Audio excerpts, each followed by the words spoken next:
اب ہم آتے ہیں سیدنا صالح علیہ السلام کے قصے کی طرف۔ دن گزرتے گئے اور لوگ ایک بار پھر ابلیس لعین کے وسوسے میں آ کر کفر کی طرف پلٹ آئے، کیونکہ ابلیس کسی بھی شخص کو وسوسے میں ڈالے بغیر نہیں چھوڑتا۔ اس طرح ایک بار پھر کفر پھیل گیا، چنانچہ اللہ نے ان کی ہدایت کے لیے صالح علیہ السلام کو مبعوث فرمایا۔ یہ سمود کے پوتوں میں سے ایک عربی نبی تھے۔ ان کا نسب نامہ اس طرح ہے: صالح بن عبید بن سیاف بن ماشق بن عبید بن حاضر بن سمود بن ارم بن سام بن نوح علیہ السلام۔ گویا صالح علیہ السلام کا تعلق قوم سمود سے تھا، اور یہ قوم عاد کی نسل سے تھی۔ سمود کی قوم نے یمن کو خیرباد کہا اور جزیرے سے شمال کی طرف منتقل ہو گئے، پھر وہاں ہجر نامی ایک بستی میں جا ٹھہرے۔ قرآن کریم کی سورۃ الحجر اسی بستی کے نام سے موسوم ہے۔ قوم عاد کا تذکرہ سورۃ الحجر کے علاوہ سورۃ الاحقاف اور سورہ ہود میں بھی ہے۔ اللہ تعالیٰ سورۃ الحجر آیت 80 میں فرماتے ہیں، اور ہجر والوں نے بھی رسولوں کو جھٹلایا۔ ہجر قوم سمود کا مرکزی شہر تھا۔ اب وہ مدائن صالح کے نام سے مشہور ہے۔ یہ شہر مدینہ منورہ کے شمال مغرب میں 380 کلومیٹر کے فاصلے پر واقع ہے۔ یہ لوگ بھی پہاڑوں کو تراش کر گھر بناتے تھے۔ یہ صنعت اور کاریگری انہوں نے قوم عاد سے وراثت میں پائی تھی۔ اللہ تعالی سورۃ الفجر آیت 9 میں فرماتے ہیں، اور قوم سمود کے ساتھ کیا کیا جنہوں نے وادی میں بڑے بڑے پتھر تراشے تھے۔ قرآن مجید میں اللہ تعالیٰ ایک مقام پر فرماتے ہیں، اور ہم نے قوم عاد اور سمود کو غارت کیا جن کے بعض مکانات آپ کے سامنے ظاہر ہیں۔ ان کے مکانات ان کی تباہی سے لے کر اب تک موجود ہیں۔ شام کے راستے میں خیبر، تیماء سے تبوک تک قوم سمود کے آثار پائے جاتے ہیں۔ یہ لوگ کس طرح پتھر تراش تراش کر گھر بناتے تھے، اللہ تعالیٰ نے سورۃ الاعراف آیت 74 میں اس کا ذکر کیا ہے۔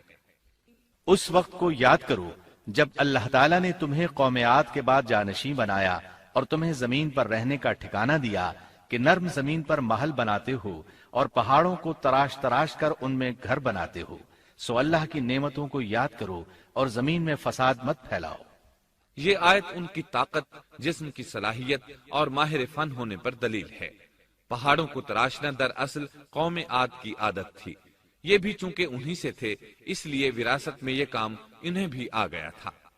جس طرح اللہ نے عاد کو اپنی نعمتوں سے نوازا تھا، اسی طرح سمود کو ان سے بڑھ کر نعمتیں دی تھی۔ اللہ تعالیٰ صالح علیہ السلام کی زبانی ان سے فرماتے ہیں، اے قوم سمود، کیا تمہیں ان چیزوں میں بے فکری سے رہنے دیا جائے گا، یعنی باغات، چشموں، کھیتوں اور کھجوروں میں جن کا خوشہ ملائم ہے، اور تم پہاڑوں کو تراش کر پرتکلف گھر بناتے ہو، بس اللہ سے ڈرو اور میرا کہنا مانو۔ لیکن ان لوگوں نے ہر طرح سے قوم عاد کی پیروی کی، نصیحت پکڑنے کی بجائے بتوں کی عبادت شروع کر دی۔ اللہ نے ان کے درمیان صالح علیہ السلام کو مبعوث فرمایا۔ آپ نبوت ملنے سے پہلے بھی عقل مند اور علم والے تھے، باعزت گھرانے سے تعلق رکھتے تھے، اپنے معاملات میں لوگ ان سے مشورے لیتے تھے، لہٰذا انہیں ایک خاص مقام حاصل تھا۔ لیکن جب آپ نے انہیں ایک اللہ پر ایمان لانے، اس کے سوا کسی کی عبادت نہ کرنے کی دعوت دی تو ان کا ساتھ چھوڑ گئے۔ جواب میں ان سے کہنے لگے، اے صالح، اس سے پہلے تو ہم تجھ سے بہت کچھ امیدیں لگائے ہوئے تھے۔ مطلب یہ کہ پہلے تو ہمارے نزدیک آپ کا بہت مرتبہ تھا، مقام تھا، ہمیں آپ سے بہت امیدیں تھیں، لیکن آپ نے تو یہ باتیں کہہ کر ہماری ساری امیدوں پر پانی پھیر دیا۔ ان کے اس جواب کے باوجود صالح علیہ السلام انہیں اللہ کی طرف بلاتے رہے اور ان سے کہتے رہے، اے میری قوم، اللہ کی عبادت کرو، اس کے سوا تمہارا کوئی معبود نہیں۔ تمام انبیاء کی اپنی اپنی قوم کو یہی دعوت تھی کہ اے لوگو، اللہ کی عبادت کرو، اسی نے تمہیں زمین سے پیدا کیا ہے، اسی نے تمہیں زمین میں آباد کیا ہے، اس سے معافی طلب کرو، یقیناً میرا رب قریب ہے اور دعاؤں کو قبول کرنے والا ہے۔ اے میری قوم، تم نیکی سے پہلے برائی کی جلدی کر رہے ہو، اللہ سے معافی کیوں نہیں مانگتے کہ تم پر رحم کیا جائے؟ اللہ سے ڈرو، میری اطاعت کرو، حد سے گزر جانے والے بے باک لوگوں کی اطاعت سے باز آؤ، وہ ملک میں فساد پھیلا رہے ہیں اور اصلاح نہیں کرتے۔ صالح علیہ السلام نے ہود علیہ السلام کی طرح اپنی قوم کو نصیحت کی، لیکن ان ظالموں نے بھی اسی طرح کفر کیا جیسے قوم عاد نے کیا تھا۔ کہنے لگے یہ کیسے ہو سکتا ہے کہ ہم اپنے میں سے ایک شخص کے تابع ہو جائیں؟ اس اکیلے کی اتنی زیادہ فضیلت کی آخر کیا وجہ ہے؟ ہم نہیں مان سکتے کہ ہم میں صرف اسی ایک پر اللہ کی باتیں نازل ہوتی ہیں۔ پھر وہ اس سے بھی آگے بڑھے اور اللہ کے نبی کو کھلے الفاظ میں پرلے درجے کا جھوٹا کہا، جادوگر کہا۔ پھر یہ سرکش اور کافر لوگ صالح علیہ السلام کے ساتھ ایمان لانے والے کمزور غریب لوگوں کو مخاطب کر کے کہنے لگے، کیا تم صالح پر ایمان رکھتے ہو؟ ہم تو اس کے منکر ہیں۔ اس طرح صالح علیہ السلام دن رات انہیں دعوت دیتے رہے، یہاں تک کہ یہ لوگ صالح علیہ السلام سے کہنے لگے، تم نے اور تمہارے ساتھیوں نے ہمارے اندر نحوست پھیلا رکھی ہے اور اسی لیے ہم مشکلات اور مصائب کا شکار ہیں، لہٰذا تم ہم سے دور ہو جاؤ۔ صالح علیہ السلام نے انہیں جواب دیا، تم پر نحوست اللہ کی طرف سے ہے، تم فتنے میں پڑے ہوئے لوگ ہو۔ پھر اس کے بعد وہ لوگ صالح علیہ السلام سے مکمل طور پر دشمنی کرنے لگے اور انہوں نے آپ کو یہاں تک کہہ دیا کہ آپ ہماری مجلس میں نہ آیا کریں کیونکہ آپ منحوس ہیں۔ پھر بات یہاں تک پہنچی کہ صالح علیہ السلام نے انہیں اللہ کے عذاب سے ڈرایا، دھمکایا اور کہا، اے میری قوم کے لوگوں، ذرا بتلاؤ تو اگر میں اپنے رب کی طرف سے کسی مضبوط دلیل پر ہوا اور اس نے مجھے اپنے پاس سے رحمت عطا کی ہو، پھر میں نے اس کی نافرمانی کی، تو کون ہے جو اس کے مقابلے میں میری مدد کرے؟ تم تو میرا نقصان ہی بڑھا رہے ہو۔ یعنی فرض کرو اگر میں حق پر ہوا اور یقیناً میں حق پر ہوں اور اللہ تعالیٰ نے مجھے اپنی نبوت سے بھی نوازا ہے، پھر بھی میں تمہاری باتوں میں آ کر اس کی نافرمانی کروں تو بلا شبہ اس وقت میں گھاٹے میں ہوں گا اور تم بھی خسارہ پانے والے ہوگے۔ اس پر وہ ظالم لوگ مقابلے پر اتر آئے، کہنے لگے اگر تو سچا ہے تو کوئی معجزہ لے آ، لیکن وہ معجزہ ہماری مرضی کے مطابق ہو، اس صورت میں ہم ضرور ایمان لے آئیں گے۔ آپ ایسا کریں کہ بستی کے کنارے پتھریلی چٹان میں سے دودھ دینے والی 10 ماہ کی حاملہ اونٹنی نکالیں، اس کا رنگ سرخ ہو۔ صالح علیہ السلام سے یہ مطالبہ کر کے وہ سردار لوگ ایک طرف بیٹھ گئے اور مذاق اڑانے لگے۔ ایک کہنے لگا اونٹنی 10 ماہ کی ہو، حاملہ ہو، دوسرا کہنے لگا لازمی طور پر اس کا رنگ سرخ ہو، پھر ایک تیسرا سردار بولا اس کی کھال پر بہت زیادہ اون ہو، چوتھا بولا موٹی تازی ہو، ہم نے پہلے اس قسم کی اونٹنی دیکھی نہ ہو، پانچواں بولا وہ اتنی بڑی ہو کہ اکیلی ایک دن تمام کنویں کا پانی پی جائے اور دوسرے روز ہم پیئیں۔ یہ لوگ اسی طرح مذاق اڑا رہے تھے کہ صالح علیہ السلام نے ان سے کہا، اگر تمہاری مطلوبہ اونٹنی تمہیں مل جائے تو کیا تم ایمان لے آؤ گے؟ سب نے مل کر کہا، ہاں ضرور لے آئیں گے۔ صالح علیہ السلام نے فرمایا، تب تم ایک دن سب لوگوں کو جمع کر لو۔ مقررہ دن وہ لوگ جمع ہو گئے۔ ان کی موجودگی میں صالح علیہ السلام نے اللہ سے دعا کی، زمین پر زلزلہ طاری ہوا، ان کی آنکھوں کے سامنے چٹان پھٹی اور اس سے بالکل ویسی ہی اونٹنی نکلی جیسا کہ ان کا مطالبہ تھا۔ انہوں نے اپنی زندگی میں ایسی اونٹنی کبھی نہیں دیکھی تھی، اس میں وہ تمام صفات موجود تھیں جن کا ذکر ان لوگوں نے کیا تھا۔ اللہ تعالیٰ صالح علیہ السلام کی زبانی سورہ ہود آیت 64 میں فرماتے ہیں، اے میری قوم، یہ اللہ کی بھیجی ہوئی اونٹنی ہے، یہ تمہارے لیے ایک معجزہ ہے، اب تم اسے اللہ کی زمین میں کھاتی ہوئی چھوڑ دو اور اسے کسی طرح کی تکلیف نہ پہنچاؤ، ورنہ فوری عذاب تمہیں آ پکڑے گا۔ اس اونٹنی کو چونکہ کسی اونٹنی نے جنم نہیں دیا تھا، اس لیے اس کو ناقۃ اللہ یعنی اللہ کی اونٹنی کہا گیا۔ پھر صالح علیہ السلام نے فرمایا، لوگو سن لو، ایک دن یہ اونٹنی پانی پیے گی، ایک دن تم پیو گے، تم میں سے کوئی اسے تکلیف نہ پہنچائے، ورنہ اللہ کا بدترین عذاب تم پر نازل ہوگا۔ سورۃ القمر میں اللہ فرماتے ہیں، بے شک ہم اونٹنی کو ان کے لیے آزمائش بنا کر بھیج رہے ہیں، تم صبر کے ساتھ ان کے انجام کا انتظار کرو۔ اس نشانی کے ظہور کے بعد اللہ تعالیٰ نے صالح علیہ السلام کو مخاطب کر کے فرمایا، تم اب دیکھتے رہو کہ ان کا انجام کیا ہوتا ہے، ان کی سختیوں پر صبر کرو، ان سے کہہ دو کہ پانی پر ایک دن ان کا اختیار ہوگا اور ایک دن اس اونٹنی کا، خبردار کوئی زیادتی نہ کرے اور اس اونٹنی کو پانی پینے سے نہ روکے۔ سورۃ الشمس میں اللہ تعالیٰ فرماتے ہیں کہ ان سے اللہ کے رسول نے فرما دیا تھا کہ اللہ کی اونٹنی کی اور اس کے پانی پینے کی باری کی حفاظت کرو، یعنی اسے نہ تو پانی پینے سے روکو اور نہ ہی اسے کوئی تکلیف پہنچاؤ۔ اس معجزے کو دیکھ کر لوگ دو گروہوں میں بٹ گئے۔ بہت کم لوگوں نے صالح علیہ السلام کی پیروی کی، ان پر ایمان لائے، جبکہ اکثر لوگ پھر بھی اپنے کفر پر ڈٹے رہے۔ اللہ تعالیٰ فرماتے ہیں ان لوگوں نے خود معجزے کا مطالبہ کیا تھا، لیکن اس کو اپنی آنکھوں سے دیکھنے کے باوجود ظلم پر اڑے رہے اور کفر پر اصرار کرتے رہے۔ سورۃ الحجر آیت 81 میں اللہ فرماتے ہیں اور انہیں ہم نے اپنی نشانیاں بھی عطا فرمائی تھیں، لیکن پھر بھی وہ ان سے گردن موڑنے والے ہی رہے۔ اسی طرح سورہ بنی اسرائیل میں اللہ تعالیٰ فرماتے ہیں ہم نے قوم سمود کو نشان کے طور پر اونٹنی عطا فرمائی تھی، لیکن انہوں نے اس پر ظلم کیا۔ بلا شبہ وہ ایک واضح نشانی تھی، کوئی شخص یہ نہیں کہہ سکتا تھا کہ جادوگروں نے اسے پیدا کیا ہے۔ وہ اونٹنی ان میں موجود رہی، ان کے علاقے میں جہاں چاہتی چرتی، جب کنویں پر پانی پینے جاتی تو سارا پانی پی جاتی، وہ لوگ اس کا دودھ پیتے، دودھ سب کے لیے کافی ہو جاتا۔ ان کی آنکھوں کے سامنے اس نے ایک بچے کو جنم دیا، وہ شکل صورت میں بالکل اپنی ماں جیسا تھا، لوگ اسے دیکھ کر تعجب کرتے۔ بچہ اونٹنی کے ساتھ رہتا، یہ ایک واضح نشانی تھی، اس پر جادو کا گمان کیا ہی نہیں جا سکتا تھا۔ وہ اونٹنی ایک عرصے تک ان لوگوں میں رہی۔ اللہ فرماتے ہیں ہم نے قوم سمود کو بطور نشان کے ایک اونٹنی دی تھی، لیکن انہوں نے اس پر ظلم کیا، حالانکہ یہ نشانیاں ہم لوگوں کو ڈرانے کے لیے ہی بھیجتے ہیں۔ وہ لوگ اس اونٹنی کو دیکھ کر متعجب ضرور ہوئے، لیکن ایمان پھر بھی بہت کم لوگ لائے، حالانکہ اس نشانی کے بعد انہیں چاہیے تھا ایمان لے آئیں۔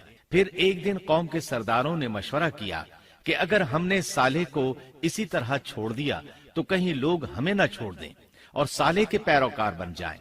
اس اونٹنی نے تو ہمیں مصیبت میں ڈال دیا ہے، ہم پورا ایک دن پانی کو چھو بھی نہیں سکتے، کیونکہ یہ سارا دن پانی پیتی رہتی ہے۔ پھر یہ اس قدر دیو ہیکل ہے کہ اسے دیکھ کر ہماری بکریاں بھاگ جاتی ہیں، اونٹ اسے دیکھ کر خوفزدہ ہو جاتے ہیں، لہٰذا ہمیں چاہیے کہ اس سے چھٹکارا حاصل کر لیں۔ وہ آپس میں مشورہ کرتے رہے، آخر انہوں نے ایک آدمی منتخب کیا۔ مورخین کا اس پر اتفاق ہے کہ اس کا نام قدار بن سالف تھا، اس کے ساتھ اس کا ایک ساتھی بھی تھا۔ ان دونوں نے مل کر اونٹنی کو قتل کیا۔ اللہ تعالیٰ سورۃ القمر آیت 29 اور 30 میں فرماتے ہیں پھر انہوں نے اپنے ساتھی کو بلایا، تب اس نے ہاتھ بڑھایا اور اس کی کونچیں کاٹ دیں، پھر دیکھا ہمارا عذاب اور ڈراوا کیسا تھا۔ اس قدار کے بارے میں نبی کریم صلی اللہ علیہ وسلم کا ارشاد ہے کہ پہلے لوگوں میں سے سب سے زیادہ بدبخت یہی تھا۔ اللہ تعالیٰ نے قرآن مجید میں اس کا ذکر یوں فرمایا ہے فَنَادَوْا صَاحِبَهُمْ، پھر انہوں نے اپنے ساتھی کو پکارا۔ سورۃ الشمس میں اللہ فرماتے ہیں جب ان میں بڑا بدبخت شخص اٹھ کھڑا ہوا، یہ بدبخت قدار اٹھا، اپنے ساتھی کو ساتھ لیا اور اونٹنی کو قتل کرنے کے لیے تیار ہو گئے۔ آپس میں مشورہ ہوا کہ یہ نہ کہا جائے ہم نے اسے قتل کیا ہے، اس طرح باقی لوگوں نے بھی ان سے اتفاق کیا۔ اللہ تعالیٰ سورہ نمل آیت 48 میں فرماتے ہیں اور اس شہر میں 9 آدمی ایسے تھے جو زمین میں فساد کرتے تھے اور اصلاح نہیں کرتے تھے۔ مطلب یہ کہ یہ لوگ فساد کی انتہا کو پہنچے ہوئے تھے، ان میں بھلائی نام کو نہیں تھی اور نہ ان کا فساد کی اصلاح کا ارادہ تھا۔ بخاری، مسلم اور مسند احمد کی ایک حدیث میں ہے رسول اللہ صلی اللہ علیہ وسلم نے ایک بار اپنے خطبے میں اس اونٹنی اور اسے مار ڈالنے کا ذکر فرمایا۔ آیت اذم بعثا اشقاہا کی تلاوت کرتے ہوئے فرمایا کہ جیسے ابو زمعہ تھا، اسی جیسا یہ شخص بھی اپنی قوم میں عزیز، دلیر اور بڑا آدمی تھا۔ تمام لوگوں نے اس بدبخت کے ساتھ عہد کیا اور اسے یقین دہانی کرائی کہ اگر تمہارے ساتھ کسی نے برائی کا ارادہ کیا تو تمام قوم تمہاری حمایت میں اٹھ کھڑی ہوگی۔ اس یقین دہانی کے بعد یہ بدبخت اونٹنی کے انتظار میں بیٹھ گئے۔ اونٹنی پہاڑ کی طرف سے آتی تھی اور پانی پی کر واپس چلی جاتی تھی، یہی اس کا معمول تھا۔ جب ان لوگوں نے چٹان سے اونٹنی کو نکلتے دیکھا تو اچانک حملہ کرنے کے لیے آگے بڑھے، لیکن اس کا جثہ دیکھ کر خوفزدہ ہو گئے، الٹے پاؤں بھاگے۔ بدبخت قدار نے اپنے ساتھیوں کی یہ حالت دیکھی تو ہنس پڑا اور آگے بڑھ کر اونٹنی کی ران میں تیر مارا۔ اس سے اونٹنی کی ران کی ہڈی ٹوٹ گئی اور وہ نیچے گر گئی۔ پھر اس ظالم نے اپنے ساتھیوں کو آواز دی اور آگے بڑھ کر اونٹنی کی کونچیں کاٹ دی۔ سورۃ الشمس میں اللہ تعالیٰ فرماتے ہیں، ان لوگوں نے اپنے پیغمبر کو جھوٹا سمجھ کر اس اونٹنی کی کونچیں کاٹ دی، پس ان کے رب نے ان کے گناہوں کے باعث ان پر ہلاکت ڈالی اور پھر ہلاکت کو عام کر دیا اور اس بستی کو برباد کر دیا۔ اونٹنی کی کونچیں کاٹ دیے جانے کے بارے میں اللہ تعالیٰ ایک دوسرے مقام پر فرماتے ہیں کہ پس انہوں نے اونٹنی کو مار ڈالا اور اپنے پروردگار کے حکم سے سرتابی کی اور کہنے لگے، اے صالح، جن عذابوں سے تو ہمیں دھمکاتا رہتا تھا، اگر تو واقعی پیغمبر ہے تو ان عذابوں کو ہم پر نازل کرا دے۔ اونٹنی پر حملہ ہوتے ہی اس کا بچہ بھاگ نکلا تھا۔ وہ پہاڑ کی چوٹی پر چڑھ گیا، 3 مرتبہ بلبلایا۔ یہ بدبخت اس کے پیچھے بھاگے اور آخر اسے بھی قتل کر دیا۔ پھر تمام بستی والے جمع ہوئے، اونٹنی اور اس کے بچے کا گوشت تیار کیا اور مزے کے ساتھ اس کو کھایا۔ اس جرم میں ان سب نے شرکت کی، البتہ جو لوگ صالح علیہ السلام پر ایمان لے آئے تھے وہ الگ تھلگ رہے۔ صالح علیہ السلام کو جب یہ خبر ملی تو وہ گھبرائے ہوئے اونٹنی کے پاس پہنچے۔ اونٹنی بے جان پڑی تھی، اس کا بچہ بھی بے جان تھا۔ لوگ ان کے گرد جمع تھے اور ان کا گوشت کھا رہے تھے۔ اس وقت صالح علیہ السلام نے ان سے کہا، اس پر صالح نے کہا کہ اچھا تم 3 دن تک اپنے گھروں میں رہ سہ لو، یہ وعدہ جھوٹا نہیں ہے۔ مطلب یہ کہ تمہیں صرف 3 دن کی مہلت ہے، اس کے بعد تم سب کے سب ہلاک کیے جاؤ گے۔ وہ صالح علیہ السلام کی بات کو رد کرتے ہوئے انہیں دھمکیاں دینے لگے کہ جن عذابوں کا تو ہم سے وعدہ کر رہا ہے، اگر تو سچا ہے تو ان کو ہم پر نازل کر دے۔ اس کے بعد وہ جمع ہو کر مشورہ کرنے لگے کہ آج رات صالح کو بھی مار ڈالو۔ ان کے اس مشورے کے بارے میں اللہ تعالیٰ سورۃ النمل آیات 48 اور 49 میں فرماتے ہیں، اس شہر میں 9 سردار تھے، وہ زمین میں فساد پھیلاتے رہتے تھے اور اصلاح نہیں کرتے تھے۔ انہوں نے آپس میں بڑی بڑی قسمیں کھا کھا کر عہد کیا کہ رات ہی کو صالح اور اس کے گھر والوں پر چھاپا ماریں گے اور اس کے وارثوں سے صاف کہہ دیں گے کہ ہم اس کے اہل کی ہلاکت کے وقت موجود نہیں تھے اور ہم بالکل سچے ہیں۔ اب یہ لوگ صالح علیہ السلام کے گھر کی طرف چلے۔ اللہ تعالیٰ سورۃ النمل آیات 50 اور 51 میں فرماتے ہیں، اور انہوں نے ایک داؤ کھیلا، سو ہم نے بھی ایک ایسا داؤ کھیلا کہ انہیں خبر بھی نہ ہوئی۔ پھر دیکھو کہ ان کے داؤ کا کیا انجام ہوا، ہم نے انہیں اور ان کی ساری قوم کو ہلاک کر دیا۔ صالح علیہ السلام کا گھر پہاڑ کی بلندی پر تھا۔ یہ فسادی لوگ ابھی اوپر چڑھ رہے تھے کہ زمین حرکت کرنے لگی۔ ایک چٹان اوپر سے لڑھکتی ہوئی آئی اور ان تمام کو پیس کر رکھ دیا۔ ان 9 فسادی لوگوں کی ہلاکت کے ساتھ ہی اللہ کے عذاب کی ابتدا ہو چکی تھی۔ چنانچہ صالح علیہ السلام نے اپنے ساتھیوں کے ساتھ اس بستی کو چھوڑ دیا، یعنی وہ ہجر کے علاقے سے نکل گئے۔ صبح ہوئی تو لوگوں نے ایک عجیب منظر دیکھا۔ قوم سمود کے تمام لوگوں کے چہرے زرد پڑ چکے تھے، وہ سب رونے لگے کیونکہ عذاب کے آثار شروع ہو چکے تھے۔ دوسرے دن تمام لوگوں کے چہرے آگ کی طرح سرخ ہو گئے اور تیسرے دن تمام کے چہرے سیاہ ہو چکے تھے۔ اپنی یہ حالت دیکھ کر سب لوگ رونے اور چیخ پکار کرنے لگے، اپنی قبریں کھودنے لگے۔ اب انہیں یقین ہو چکا تھا کہ عذاب کا وعدہ برحق تھا۔ اللہ تعالیٰ نے انہیں پہلی قوموں کی طرح ایک قسم کا عذاب نہیں دیا تھا، جیسے قوم نوح کو صرف طوفان کے ذریعے ہلاک کیا گیا، قوم عاد کو صرف طوفانی ہوا کے ذریعے ہلاک کیا گیا، لیکن قوم سمود کو اللہ تعالیٰ نے طرح طرح کے عذابوں سے دوچار کیا، اس لیے کہ انہوں نے اپنی مطلوبہ شرط پوری ہونے کے باوجود ایمان قبول نہیں کیا تھا۔ عذاب کی ابتدا زلزلے سے ہوئی، زمین حرکت کرنے لگی۔ اس کی وجہ سے وہ لوگ اپنے گھروں میں اوندھے کے اوندھے پڑے رہ گئے، ان میں اٹھنے کی طاقت تک نہ رہی۔ پھر آسمان میں سخت کڑاکا ہوا، اس کی ہولناک دہشت انگیز چنگھاڑ نے ان کے بھیجے پھاڑ کر رکھ دیے۔ ایک ہی لمحے میں ایک ساتھ وہ سب ڈھیر ہو گئے۔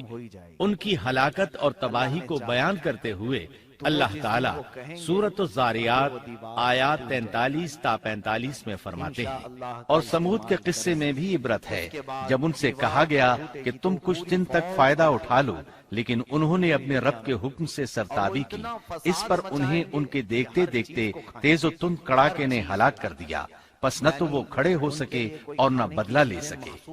اسی طرح سورہ ہود میں اللہ تعالیٰ نے ان کی تباہی کا نقشہ اس طرح کھینچا ہے کہ ایک زور کی کڑک نے ان ظالموں کو آ لیا، پھر تو وہ اپنے گھروں میں زانوں کے بل مردہ پڑے رہ گئے، ایسے گویا کہ وہ کبھی آباد ہی نہ تھے۔ سورۃ القمر میں اللہ نے ان کی رسوائی ان الفاظ میں بیان کی ہے، ہم نے ان پر ایک چیخ بھیجی، پھر وہ ایسے ہو گئے جیسے کانٹوں کی باڑ کا چورا۔ دوسری طرف صالح علیہ السلام اور ان کے ساتھیوں کو اللہ تعالیٰ نے اپنی رحمت سے نجات دی۔ اللہ تعالیٰ سورہ ہود آیت 66 میں فرماتے ہیں، پھر جب ہمارا فرمان آ پہنچا ہم نے صالح اور ان پر ایمان لانے والوں کو اپنے فضل سے اس سے بچا لیا اور اس دن کی رسوائی سے بھی، یقیناً تیرا پروردگار نہایت توانا اور غالب ہے۔ اس قوم کے آثار آج تک باقی ہیں۔ مدینہ منورہ کے شمال مغرب میں ان کے گھر موجود ہیں۔ اب یہ علاقہ مدائن صالح کے نام سے مشہور ہے۔ سورۃ النمل میں اللہ تعالیٰ فرماتے ہیں، بس یہ ان کے گھر ہیں جو ان کے ظلم کے سبب ویران پڑے ہیں، بے شک اس میں دانش مندوں کے لیے نشانیاں ہیں۔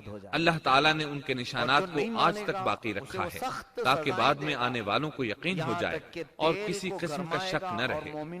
عذاب کے آثار نمودار ہونے پر صالح علیہ السلام نے ان سے فرمایا تھا، اے میری قوم، میں نے تمہیں اپنے پروردگار کا حکم پہنچا دیا تھا اور میں نے تمہاری خیر خواہی کی، لیکن تم لوگ خیر خواہوں کو پسند نہیں کرتے۔ اس کے بعد صالح علیہ السلام اپنے ساتھیوں کے ساتھ وہاں سے ہجرت کر کے فلسطین آ گئے، وہیں رملہ نامی بستی میں رہنے لگے اور یہیں آپ کی وفات ہوئی۔ نبی کریم صلی اللہ علیہ وسلم صحابہ کرام رضی اللہ عنہم کے ساتھ تبوک تشریف لے گئے تو آپ نے مدائن صالح کے قریب قیام فرمایا تھا۔ صحابہ نے ان کنووں سے پانی لے لیا جو قوم سمود کے استعمال میں رہے تھے، کچھ برتن بھی وہاں سے لے لیے۔ آپ کو پتہ چلا تو آپ نے حکم فرمایا، ان برتنوں کو توڑ دو اور اس پانی کو بہا دو اور اس پانی سے جو کھانا تیار کیا ہے اس کو الٹ دو۔ آپ نے انہیں ان گھروں میں داخل ہونے سے بھی روک دیا جن میں اللہ کا عذاب نازل ہوا تھا۔ آپ صلی اللہ علیہ وسلم نے فرمایا، میں ڈرتا ہوں تم پر بھی ایسا عذاب نہ آ جائے جیسا ان پر آیا تھا، اس لیے ان کے علاقے میں داخل نہ ہوا کرو، اور اگر داخل ہونا پڑ جائے تو روتے ہوئے داخل ہوا کرو، اور رونا نہ آئے تو رونے جیسی شکلیں بنا لیا کرو تاکہ تمہارا شمار ظالموں میں نہ ہو۔ اللہ تعالیٰ فرماتے ہیں، آگاہ رہو، قوم سمود نے اپنے رب سے کفر کیا، سن لو ان سمودیوں پر پھٹکار ہے۔ قرآن میں ان کا قصہ 26 سے زائد مرتبہ بیان کیا گیا ہے۔ اس کے بعد لوگ ایمان کی حالت میں امن چین کی زندگی بسر کرنے لگے، لیکن پھر نئے سرے سے ان میں خرابی پیدا ہوئی۔ شیطان نے پھر اپنا کام دکھایا، ان کے دلوں میں وسوسہ ڈالا اور فلسطین، عراق، مصر اور جزیرے کے نواحی علاقوں میں شرک پھیل گیا۔ لوگ ایک بار پھر کفر کی طرف پلٹ پڑے۔ اس پورے قصے میں چند عبرتیں ہیں، آئیے ذرا ان کا بھی ذکر ہو جائے۔ اللہ تعالیٰ کی اونٹنی اگرچہ سیدنا صالح علیہ السلام کی نبوت کا ایک نشان تھی، ان کی سچائی کا ثبوت تھی، لیکن قرآن کریم کی وضاحت یہ ہے کہ وہ قوم سمود کی آزمائش کے لیے تھی اور وہی ان کی ہلاکت کا نشان ثابت ہوئی، جیسا کہ سورۃ القمر میں اللہ تعالیٰ فرماتے ہیں، بے شک ہم اونٹنی کو ان کی آزمائش اور امتحان کے لیے بھیجنے والے ہیں، پس تو ان کے انتظار میں رہ اور صبر اختیار کر۔ سنت اللہ یہ رہی ہے کہ اگر وہ اپنے پیغمبر کو کسی قوم کی ہدایت کے لیے بھیجے اور قوم اس کی ہدایت پر کان نہ دھرے تو ضروری نہیں کہ وہ قوم ہلاک کر دی جائے، لیکن جو قوم اپنے نبی سے اس وعدے پر نشان طلب کرے کہ اگر ان کا مطلوبہ نشان ظاہر ہو گیا تو وہ ایمان لے آئیں گے، اور پھر نشان آ جانے کے بعد وہ ایمان نہ لائے تو اس قوم کی ہلاکت یقینی ہے۔ اللہ تعالیٰ پھر اس قوم کو معاف نہیں کرتے جب تک کہ وہ تائب نہ ہو جائے اور اللہ کے دین کو قبول نہ کرے، یا عذاب الہی سے صفائے ہستی سے مٹ کر دوسروں کے لیے عبرت کا نشان بن جائے۔ لیکن اس سنت سے نبی کریم صلی اللہ علیہ وسلم کی امت مستثنا ہے، اس لیے کہ آپ صلی اللہ علیہ وسلم نے وضاحت فرمائی ہے، میں نے اللہ تعالیٰ سے دعا مانگی ہے کہ اللہ تعالیٰ میری امت میں عذاب عام مسلط نہ فرمائے، اور اللہ نے میری دعا قبول فرما لی۔ قرآن میں اللہ تعالیٰ نے نبی کریم صلی اللہ علیہ وسلم کی اس بات کی یوں تصدیق کی ہے، اے رسول، اس حال میں کہ تو ان میں موجود ہے، اللہ تعالیٰ ان کافروں پر عذاب مسلط نہیں کرے گا۔ اور یہ ایک خطرناک غلطی ہے، نفس کا دھوکہ ہے کہ انسان عیش و عشرت اور دنیاوی جاہ و جلال کو دیکھ کر یہ خیال کر بیٹھے، یہ گمان کر لے کہ جس قوم یا فرد کے پاس یہ سب کچھ موجود ہے وہ ضرور اللہ تعالیٰ کے سائے میں ہے، اور یہ کہ ان کی یہ خوش عیشی اس بات کی علامت ہے کہ اللہ تعالیٰ کی خوش نودی ان کے ساتھ ہے۔ یہ نفس کا دھوکہ ہے، غلط فہمی ہے، بلکہ کج فہمی ہے۔ قرآن کریم کے اس واقعے میں جگہ جگہ اس بات کی وضاحت ہے کہ بعض اوقات زیادہ سے زیادہ خوش عیشی زیادہ سے زیادہ عذاب کا پیش خیمہ ثابت ہوتی ہے، اگرچہ قوموں کے لیے اس کی مدت چند ماہ یا چند سال نہیں بلکہ گھبرا دینے والی مدت ہی کیوں نہ ہو، مگر ہر قسم کی دنیاوی کامیابیوں اور خوش عیشیوں کے ساتھ جب ظلم، سرکشی اور غرور کسی قوم کا مستقل شعار بن جائے تو سمجھ لو اس کی تباہی اور ہلاکت کا وقت قریب آ پہنچا۔ اللہ تعالیٰ فرماتے ہیں، تیرے رب کی پکڑ بہت سخت ہے، لیکن اس کے ساتھ ہی یہ بات بھی ہے کہ کسی قوم میں تمام تر خرابیوں کے باوجود اگر قوم سے اکثر افراد اللہ کے شکر گزار ہوں، اس کے بندوں کے ساتھ انصاف کرنے والے اور آپس میں نیک نیت اور خیرخواہی کرنے والے ہوں تو بلا شبہ وہ اللہ کے ہاں مقبول بندے ہیں، اور انہی کو دنیا اور آخرت کی کامیابیوں کی بشارت ہے، اور انہی کے لیے یہ دنیاوی عیش اللہ کی بے انتہا نعمتوں کی علامت ہے۔ انہی الفاظ پر سیدنا صالح علیہ السلام کا قصہ اختتام کو پہنچا۔